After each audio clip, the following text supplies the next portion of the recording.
तो hello friend, तो आज हम लोग पढ़ेंगे ब्लड। ठीक है, आज हम लोग पढ़ेंगे ब्लड। तो ठीक है, तो ब्लड पढ़ने से पहले उनके कुछ बेसिक इन्फॉर्मेशन जान लेंगे, बेसिक सी चीज़ें। तो ब्लड का अध्ययन को बोलते हैं हेमेटोलॉजी। ठीक है, ब्लड जो होता है एक प्रकार का लाल संयोजी ऊतक होता है। ठीक है,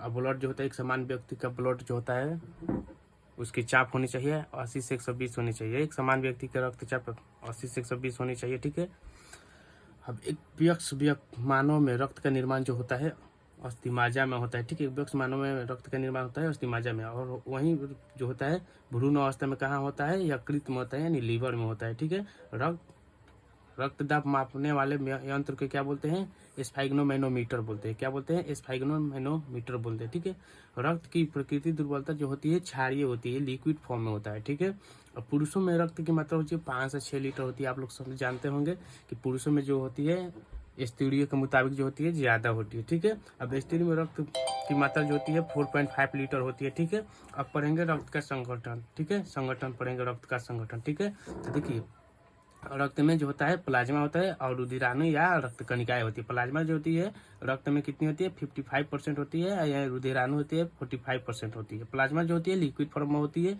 या रुधिराणु जो होती है अणु फॉर्म में होती है। तो ठीक है, तो आगे पढ़ने के लिए प्लाज्मा और रुधिराणु आगे पढ़ने के लिए हमारे चैनल पर बने रहे, लाइक कीजिए, कमेंट कीजिए और शेयर कीजिए हमारे चैनल को। ठीक है, तो हम अगले वीडियो में जानेंगे प्लाज्मा और रुधिराणु। प्लाज्मा में कौन कौन सा प्रोटीन पाया जाता है, प्लाज्मा में क्या क्या पाया जाता है, रुधिराणु या रक्त कणिकाएं कितने टाइप्स के होते हैं। ठीक है, हेलो फ्रेंड, तो हम लोगों ने पिछले वीडियो में देखा था रक्त देखा था। ठीक है, तो रक्त कुछ बेसिक सी चीज़ें जाने थे। ठीक है, अब हम लोग को पढ़ना है रक्त का संगठन। ठीक है, तो रक्त का जब संगठन करेंगे तो रक्त में प्लाज्मा और रुधिराणु पाया जाता है। ठीक है, प्लाज्मा का भाग जो होता है 55% होता है, और रुधिराणु या रक्त कणिकाएं का भाग जो होता है 45% होता है। ठीक है, प्लाज्मा में देखिए क्या क्या पाया जाता है। ठीक है, प्लाज्मा में जल जो होता है 90% पाया जाता है, प्रोटीन 7% और लवण 0.9% पाया जाता है, ग्लूकोज भी पाया जाता है 0.1%। ठीक है, और अन्य जो होता है 2% पाया जाता है। ठीक है, तो हम लोगों को पढ़ना है अब